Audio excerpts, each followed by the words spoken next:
Hola, espero que se encuentren bien. En esta cápsula vamos a hablar precisamente sobre la estructura del sistema nervioso central y para eso les invito a que vean la presentación que he preparado. Vamos a hablar en esta presentación sobre la estructura del sistema nervioso. Esta es la primera parte de este tema como tal. Para empezar, debemos entender que el sistema nervioso tal cual es una red sumamente compleja de estructuras especializadas que lo que buscan es controlar y regular el funcionamiento del organismo del ser humano, diversos órganos, sistemas y coordinar cómo el ser humano se interrelaciona con el exterior y cómo su organismo también reacciona a este ambiente. El sistema nervioso nos permite detectar y evaluar información y responde con cambios fisiológicos en músculos y glándulas. Acá tenemos algunos ejemplos donde podemos evidenciar lo compleja que es la red del sistema nervioso. Si podemos ver en esta imagen, vamos a encontrar la parte del encéfalo y cómo se ramifica una serie de nervios a lo largo del organismo. Igual en esa otra parte podemos ver a mayor detalle lo que serían los nervios craneales, específicamente en la parte del rostro y la dentadura. Si ustedes lo pueden ver, es una red bastante compleja, la cual se extiende desde el encéfalo a diversos órganos. Acá podemos ver otro ejemplo, acá meramente con la parte ocular, cómo se extienden los nervios y cómo tiene literal la forma del cuerpo humano, ¿verdad? Los nervios se van a recorrer a lo largo del organismo, abarcando todo el cuerpo. Entonces aquí ya tenemos que empezar a quitarnos algunas ideas que tal vez el sistema neuronal, que los nervios y todo eso son solo en el cerebro o en el encéfalo, no.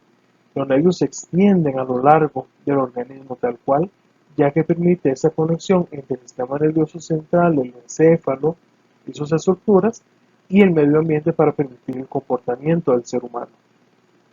Al hablar de anatomía del sistema nervioso, tenemos que tener claro que hay dos tipos de sistema nervioso. El central, que va a estar compuesto por el encéfalo, lo que comúnmente la gente conoce como cerebro, y la médula espinal, mientras que el sistema nervioso periférico son todos los tejidos nerviosos que se extienden a lo largo del organismo y que están situados fuera de ese sistema. Tenemos entonces el sistema nervioso central por el encéfalo y la médula espinal, y el periférico vendría a incluir lo que es el somático, que serían los nervios craneales y los nervios raquídeos, y el sistema nervioso autónomo, que es el sistema simpático, y el parasimpático, que los explicaremos en la segunda parte de este tema. El sistema nervioso central tal cual tiene tres acciones fundamentales. Nos permite detectar los estímulos, transmitir la información y coordinación general del organismo. Y aquí podemos ver entonces que el sistema nervioso central está formado por el encéfalo, que cuenta con el cerebro, el cerebelo y el tronco encefálico, la médula espinal y el sistema de meninges. Y vamos a ver esas estructuras con más detalle. Básicamente acá encontramos el cerebro, que comúnmente conocemos, en realidad está compuesto por el telencéfalo, que es el hemisferio, y el diencéfalo, que es la parte inferior, mientras que el tronco encefálico corresponde al mesencéfalo, que es esta parte de acá, superior en color rosado, el puente como tal, que es una conexión con el bulbo raquídeo, que posteriormente el bulbo raquídeo se extiende a la médula espinal y a toda la columna vertebral. Acá vemos otros detalles de las estructuras del encéfalo, del sistema nervioso central. El cerebro como tal es la mayor estructura con la que cuenta el sistema nervioso. Estructuras más internas que de hecho están protegidas por esa corteza cerebral son el tálamo, el hipotálamo, el cuerpo calloso, la hipófisis. Vamos a encontrar el bulbo raquídeo en esta zona, la médula espinal que se extiende, como les mencionaba, a lo largo de la columna vertebral, y una estructura pues primitiva y sumamente importante para el ser humano, que es el cerebelo. Ahora bien, vamos a hablar de las meninges. Básicamente son membranas que recubren el cerebro y la médula espinal. Son todas las estructuras y los tejidos que recubren y protegen el cerebro y la médula. Vamos a encontrar algunas membranas meninges. Incluso dentro de las membranas meninges podemos citar a la piel tal cual, que es la que recubre el cráneo. Y vamos a encontrar estas. poristeo, hueso, dura madre, aracnoides y pia madre. Esas estructuras como tal protegen y están compuestas por hueso, específicamente las más importantes o las que vamos a encontrar en la literatura o investigación, ya meramente catalogadas como meninges, van a ser precisamente las más profundas, que son la dura madre, aracnoides y pia madre. Acá vemos, por ejemplo, en esta imagen cómo el cerebro viene recubierto por una especie de capa de tela y después viene la corteza del cráneo y después viene la piel. Acá tenemos otro detalle en este diagrama donde encontramos entonces que la parte más externa es la dura madre, en la parte medial está el aracnoide y la parte que está casi que en contacto con el cerebro sería la pia madre.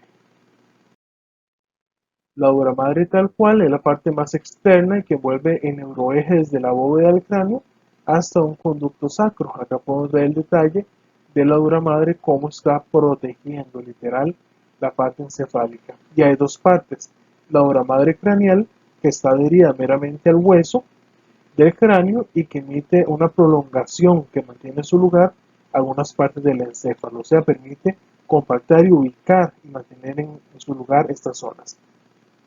Y eso lo divide, la dura madre craneal se logra dividir la cavidad en varias zonas, como la tienda del cerebelo, el os del cerebro, la tienda de la hipófisis y la os del cerebelo.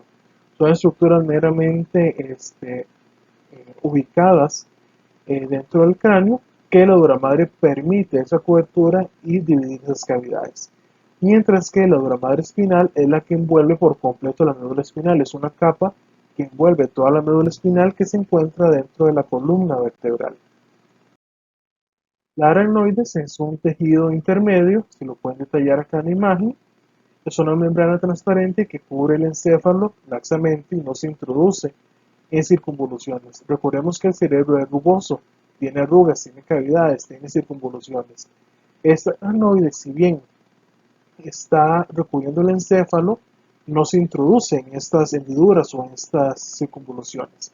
Se separa de la dura madre por un espacio llamado espacio subdural que contiene el líquido encefalorraquídeo. Y en medio de estas entonces, de la aracnoide y lo que es la dura madre, encontramos el líquido encefalorraquídeo. La pia madre vendría a ser ya la membrana más delgada, es como una telita adherida al neuroeje meramente y que se une íntimamente a la superficie craneal. Contiene muchos vasos sanguíneos y linfáticos para nutrir, oxigenar y proteger todo el sistema, y una porción espinal forma tabiques dentados dispuestos en festón que llamamos ligamentos dentados. Son como una especie de nudos meramente en la parte espinal que vienen a entrelazarse para proteger la médula espinal como tal. Dentro de la meninges encontramos entonces el líquido encefalorraquídeo. Es un líquido incoloro y transparente que lo que busca es proteger de manera mecánica la médula espinal y el encéfalo, ya que permite la protección ante eventuales traumatismos, presión de la sangre, volumen, y actúa como un termorregulador, o sea, permanece el cerebro, el encéfalo, nuestro sistema nervioso central, permanece con la temperatura adecuada gracias a este líquido. Hablamos que, bueno, el líquido encefalorraquídeo circula a lo largo del organismo y contiene proteínas, glucosas, sales, calcio, permitiendo esa nutrición para el encéfalo y el sistema nervioso. Hablamos que en promedio tenemos entre 120 y 140 mililitros y se renueva 5 veces al día en total. Acá podemos ver cómo es el reflujo. ¿Verdad? El flujo de líquido cefalorraquídeo, cómo baja por la columna vertebral y sube. Y este proceso en promedio lo realiza 5 veces al día en nuestro sistema para transportar toda esa carga de nutrientes. Vemos acá cómo incluso ese líquido cefalorraquídeo logra introducirse en zonas inferiores para nutrir y proteger y amortiguar también a estas zonas o a estas estructuras anatómicas. Ahora, dentro del encéfalo hay dos sustancias y hay que tener claro en qué consisten. La sustancia gris se encarga de generar impulsos nerviosos, se forma por la confluencia de millones de cuerpos neuronales con dendritas y terminales axónicos. La sustancia gris como tal contiene un núcleo gris, ya que si los cuerpos como tal neurales se agrupan en la base del cráneo, forman estos núcleos más grises. Y los ganglios como tal se presentan fuera del sistema nervioso central y están conformados también por esa sustancia. Se sitúan de la parte superficial como una lámina delgada, y así lo vamos a encontrar cuando vemos disecciones, por ejemplo.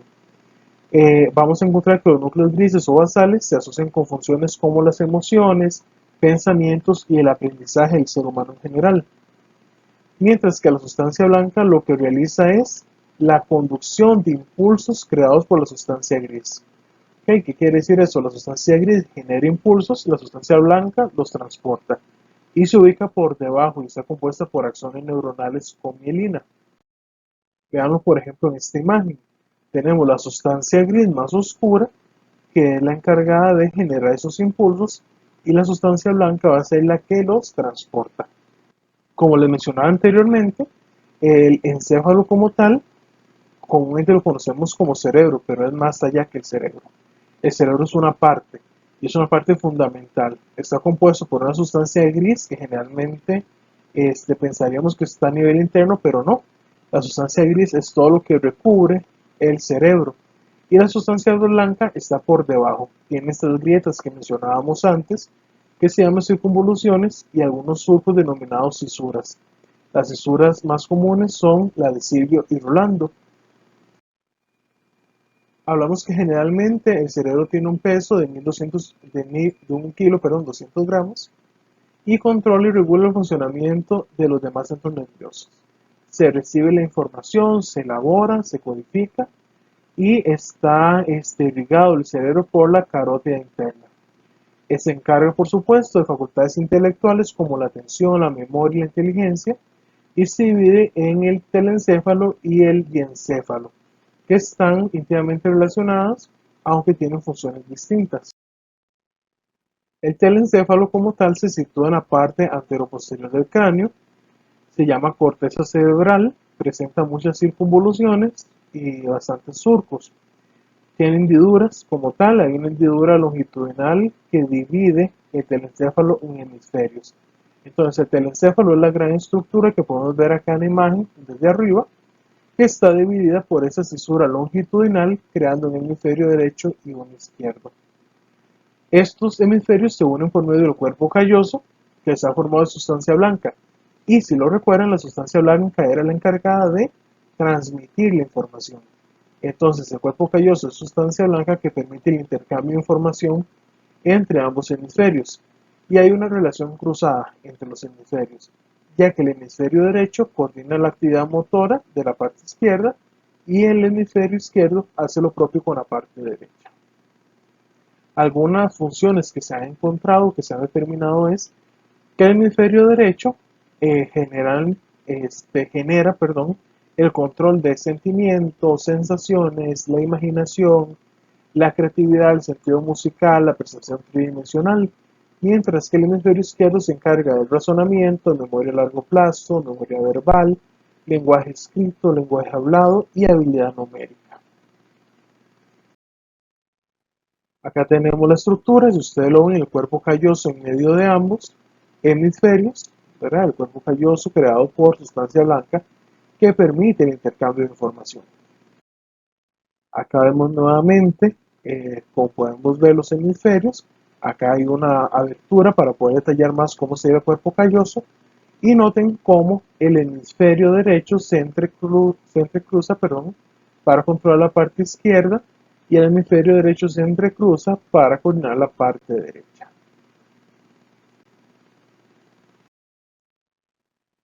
Esos hemisferios, como lo hemos hablado, en el derecho se interviene toda la parte relacional, emocional, la imaginación, y a nivel subjetivo, ¿verdad? Ese que tiene predominancia, ya que controla todo lo que tiene que ver con aquello no verbal, con la interpretación. Mientras que el izquierdo es más objetivo, se encarga del razonamiento, la deducción y el análisis. Es importante entender de que esos hemisferios tienen varios fisuras, como tal que lo dividen en lóbulos, y acá vamos a encontrar. que la corteza cerebral llegan impulsos que se originan por medio de los sentidos y producen una respuesta. Esto lo vamos a ver de cómo al recibir ese estímulo y generar la respuesta, se devuelve la información para generar un comportamiento. Y hay tres áreas. Hay áreas sensitivas, motoras y de asociación. Sensitiva que tiene que ver con nuestros sentidos, gusto, tacto, olfato. Área motora con los músculos, la capacidad de movimiento y de control. Y la capacidad de asociación. O sea, más allá viene a incluir lo del aprendizaje, cómo se asocia un estímulo con una respuesta aprendida. Acá vamos a encontrar que las vías sensitivas, o sea, lo que recibe el mensaje, es aferente. ¿Qué quiere decir aferente? Que transporta el impulso desde lo que lo recibe hasta el centro nervioso. Por ejemplo, yo tomo un perfume, lo huelo, mi sentido del olfato envía un mensaje aferente, o sea, lo lleva, lo transporta al sistema nervioso y al centro nervioso encargado del olfato, de la parte sensitiva, la parte de asociación, y las vías motoras como tal, lo que hace es un efecto eferente, ya que el impulso viaja del cerebro hasta el músculo o la periferia o el órgano que va a funcionar. Por ejemplo, acá lo tenemos, el estímulo del medio ambiente u órganos genera un impulso que viaja a través de vías nerviosas sensitivas. La corteza que estaría en el área sensitiva se traduce en sensación, produce el procesamiento del estímulo, se razona, se recuerda, se evoca, se produce un estímulo nervioso en el área motora, un impulso que llega a los órganos efectores, donde se produce y se traduce la información para dar una respuesta que lleva a la realización de una acción como tal. No había aferente en el área cortical de asociación para generar un aprendizaje. Acá vemos las estructuras de los lóbulos como tal, lo que mencionaba se divide debido a las cisuras. Lóbulo frontal, lo ven acá en ambas en color rosa, el lóbulo parietal en color celeste, el lóbulo occipital en rojo, que se encuentra en la parte trasera, y el lóbulo temporal en verde. Y acá vemos el cerebelo. ¿Qué quiere decir esto? Bueno, el lóbulo frontal se ubica en la parte más rostral, o sea, hacia el frente, hasta la parte anterior de la cisura de Rolando. La cisura de Rolando es la que está en el centro. Abajo del lóbulo frontal encontraremos la cisura de Silvio, que lo divide del lóbulo temporal. El lóbulo parietal se encuentra detrás de la de Rolando y va hasta la parte dorsal del lóbulo occipital, o sea, hacia atrás. El temporal está debajo de esa cisura de Silvio y se proyecta hacia el dorsal, donde se une con el occipital que estaría atrás. Y el occipital es la parte posterior de los hemisferios cerebrales. Tenemos que el frontal se encarga de movimientos voluntarios, emociones, razonamiento, personalidad y pensamientos, mientras que el temporal lo vamos a encontrar que está vinculado estrechamente con la memoria, el equilibrio, estímulos auditivos, estados de ánimo. El parietal con estímulos táctiles, gustativos, meramente la parte sensorial y la sensación también de dolor, de placer, de temperatura, mientras que el occipital está relacionado con el control de la visión. El SARA es un sistema reticular activador. Es parte del encéfalo y se encarga de los ciclos de la vigilia y del sueño. Está conformado por neuronas de gran tamaño a lo largo del centro del tallo. Y lo que hace es que se emerja a los lados de ambos hemisferios, en los cuales se dispersa hasta alcanzar. El SARA como tal en la corteza cerebral activa o desactiva la corteza. O sea, pone la persona en un estado de vigilia o de conciencia. El tálamo hace una conexión con las aferencias. Recuerden lo del movimiento aferente y eferente. El tálamo meramente va con aferencia. Los centros respiratorios, cuando los alcanza, se sitúan en el hipotálamo y el tallo. También se conecta con el cerebelo, que tiene que ver con la parte del equilibrio, la parte de control de movimiento. Los núcleos del tallo, como los centros vagales cardiovasculares y la médula espinal, se encarga especialmente el SARA de lo que es el control del tono muscular. El cerebelo que les mencionaba es esta zona primitiva que se encuentra detrás del cerebro y es más pequeño, 120 gramos en promedio. Tiene una forma de mariposa con alas extendidas, consta de 3 partes, tiene sus propios hemisferios cerebelosos y un cuerpo vermiforme. Por fuera tiene sustancia gris, que se encargaba de la producción de estímulos, la producción de información, y en el interior sustancia blanca, que se encargaba de la transmisión. Y presenta forma arborescente. Si usted lo ve en esta imagen en detalle, parece como una especie de árbol con sus ramas.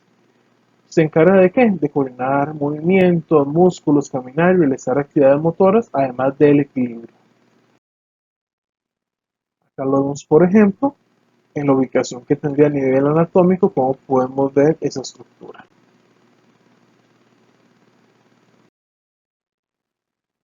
El bulbo raquídeo es esta zona de acá pequeñita que vemos en la imagen. Esta zona pequeña rosa es como un bultito y es la continuación de la médula que se hace gruesa cuando entra al cráneo. Recordemos que la médula espinal viene por toda la columna y cuando va entrando al cráneo se hace más gruesa y a eso le llamamos bulbo raquídeo. Regula el funcionamiento del corazón, los músculos, la parte respiratoria, movimientos de masticación, tos, estornudo, vómito. O sea, hay un montón de funciones más fundamentales. Al ser tan delicado y tan fundamental es que una lesión en el bulbo raquídeo produce una muerte instantánea por cardiorrespiratorio, y es irreversible. Cualquier lesión en el bulbo raquídeo produce la muerte irreversible, ya que controla todas estas funciones básicas para la vida. Acá vemos un detalle del bulbo raquídeo. Acá vendría entrando a la parte del cráneo y vea cómo se ensancha. Y acá vemos todas las estructuras que tiene. Acá podemos ver a nivel fisiológico cómo se vería en la columna vertebral entrando al cráneo y cómo se va ensanchando. Y acá meramente la disección de esta estructura anatómica. Muy bien, gente. Como ustedes lo pudieron ver en esta pequeña presentación, es sumamente amplio el tema de la anatomía del sistema nervioso, es sumamente complejo y lo vamos a abordar más y las estructuras que faltan todavía en otra cápsula.